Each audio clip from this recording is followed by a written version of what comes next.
What is cognition? And I'm going to start with the basic definition. It is a range of high-level brain functions, and it could do a range of many things, such as remembering, organizing, planning, focusing, language use, and calculations. Next slide. So many of us, almost 50% of people with MS, including myself, I have been diagnosed, had a diagnosis of MS for 20 years. So I'm part of the community. And we've had changes and developed problems with cognition. So here are a few cognitive dysfunction symptoms: information processing, that wonderful memory, attention and concentration. I think about multitasking, executive functioning.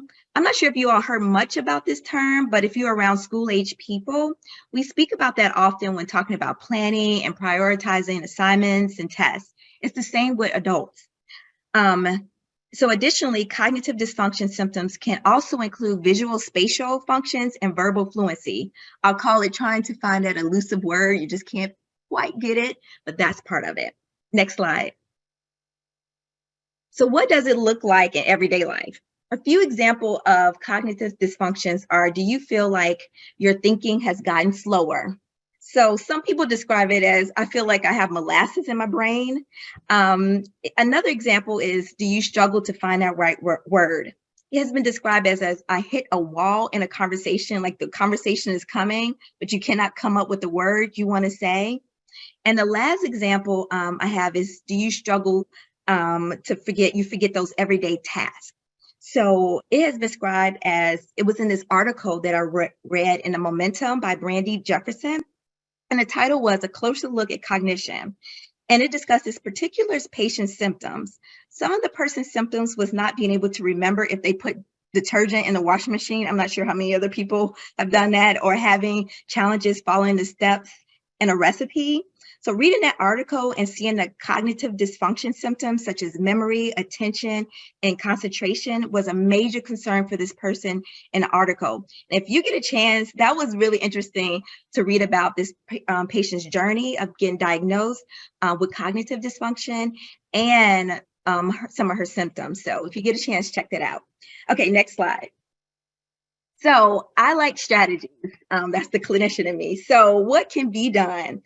There are activities called restorative activities. So when we think about our senses, some are more functional than others, but you can use the ones that are best for you. First, for example, you can combine modes of learning for memory. You will be more likely to remember something if you say it, see it, say it, hear it, write it, and then do it. I always say be kind to yourself by giving yourself extra time if possible. For example, I'm a sticky note person. I either do like a sticky note, you can pull up the sticky notes on your computer, or I take it old school and I have the old school sticky notes, and then I write on it and I place it all around on my computer to help me with keeping up and remembering things. A second part is you can repeat and verify. So say what you hear and ensure it is correct to improve your attention and memory. So I'm a therapist. So my attention is extremely important. So I clarify because I don't want to get it wrong for that person. So that's one of the things that I do. The third one is space rehearsal. So it's repeat and practice information in intervals. Speak out over time to improve your ability to store information.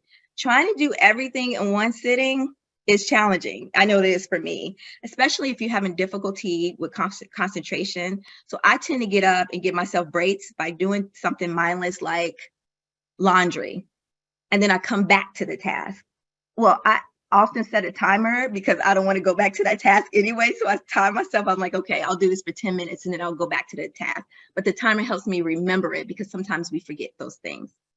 And then the last one is build association using memory aids. I remember people by their stories. So names are a struggle for me, but their stories are not. So I use the combined modes of learning by writing their names by their stories. So that helps me out.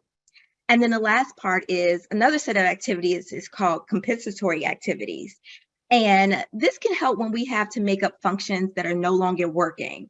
So those activities can be consolidating, planning, recording, reminding, eliminating distractions, taking a break, and doing one thing at a time. Hopefully that was helpful to hear some of those. Okay, next slide. Okay, let's talk about our mood. Our emotional well-being is an important component of wellness. Our emotions influence so much. For example, how we feel physically, having a motivation to care about our health, eating, exercise, dealing with people in the world, and just pure experiencing joy. Next slide. Like mood, stress also has a major impact on our emotional well-being. Let's face it, the diagnosis of MS can sometimes make daily life overwhelming, which is stressful. With that stress, many people with MS say that during the periods of stress, symptoms are more or worse. And then on the other end, the decrease in stress, it has been stated that symptoms seem less troubling and severe. So we'll talk a little bit about that. So next slide. Okay, as we spoke about what is cognition, mood, and stress, it can feel overwhelming. So taking a moment to process new symptoms, recurring ones, or just having a mindful moment is a suggestion. Sometimes it is hard to find time to complete a longer mindfulness activity, but having a quick mindful moment could be helpful. So if you like, okay, everybody. So if you like, we could try one together right now. So let me take a moment to settle. It'll be quick.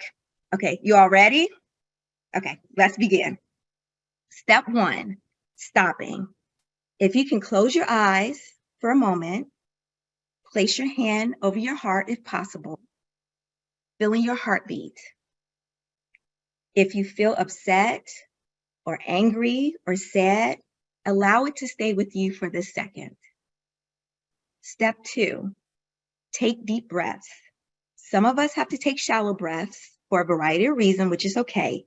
Pick what works for you, but just focus on your breathing. Is it fast or slow? Think about it as like you're trying to blow out a candle. Step 3, relax your body. Continue to breathe and feeling your heartbeat on your hands, clearing your mind of everything that is going on by focusing on both your breathing and heartbeat.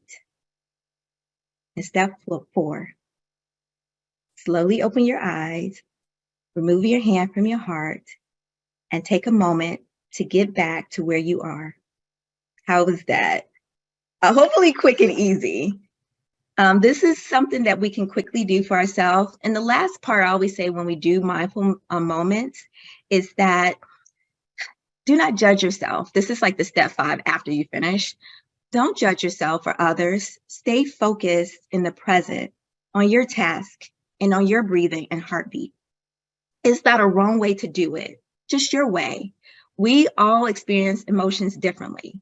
Removing judgment of yourself and others removes that negative thoughts and feelings and welcomes acceptance, which have benefits with stress and calming intense emotion. Hopefully that was quick and easy and not too bad. Okay, next slide. As we have our mindful moments, I wanted to give a few more information about our emotional wellness related to our cognition and mood.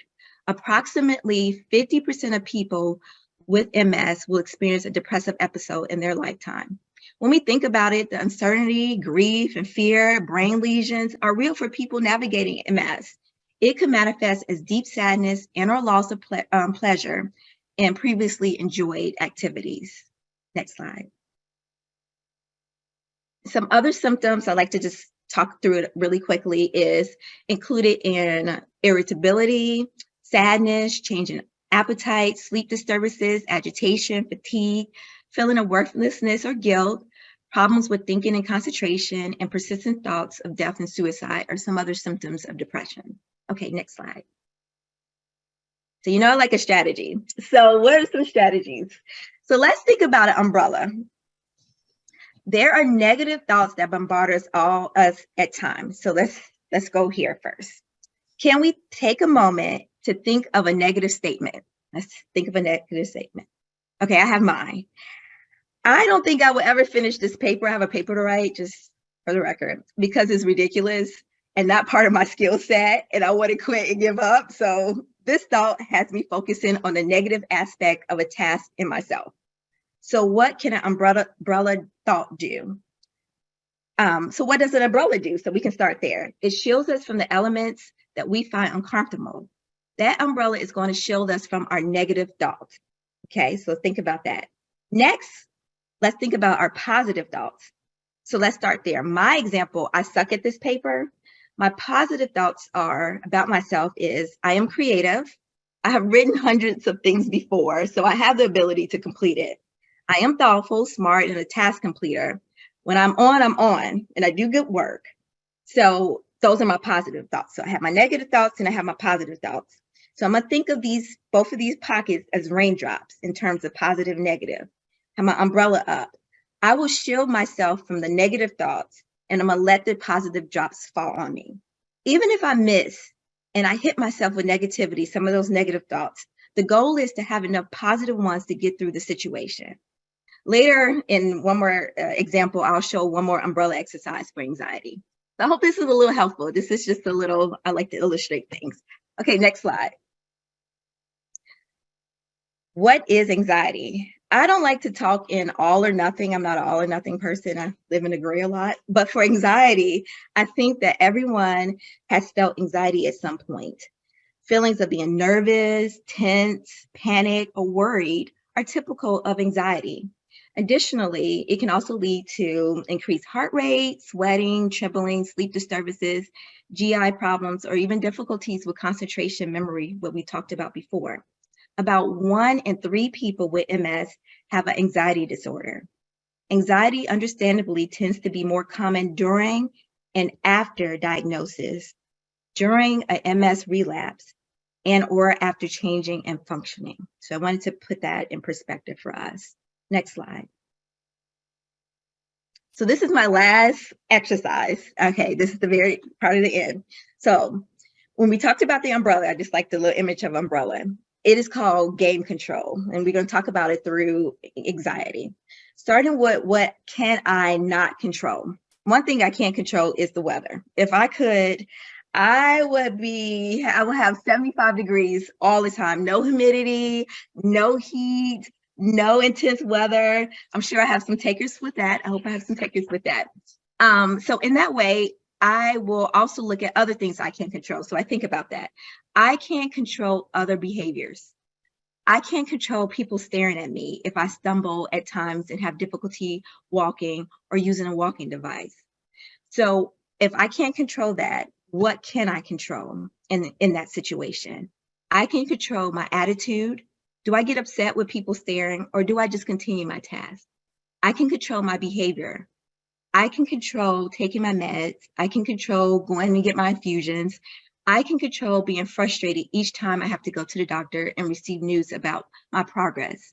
The umbrella, again, is blocking out the things that you cannot control. You have the cannot control, and then you have the control, receiving the ones that you can.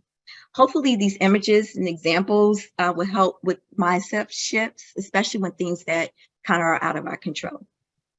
And the next slide, our final slide. Okay, so finally, resources. If you go to the MS Society website, they have so many services, such as support groups, which I participated in, especially when I was first diagnosed. They have a variety of services and programming that focus on specific concerns or needs, which I found helpful. As a mental health clinician, of course, I recommend a therapist, counselor, psychologist, psychiatrist to speak to. Sometimes we need a person that is neutral and can hear us outside of being our friend or a caregiver or even a family member. Really, therapy is for everyone to me, even as a caregiver or someone that just need that moment to deal with whatever they are dealing with. COVID has helped by having more providers with seeing patients virtually, to me, which is amazing. You don't have to actually go in, you can do it online. And there are many online resources through the American Psychological Association and a variety of hotlines for suicide prevention or even someone to talk to during that moment of crisis that are available.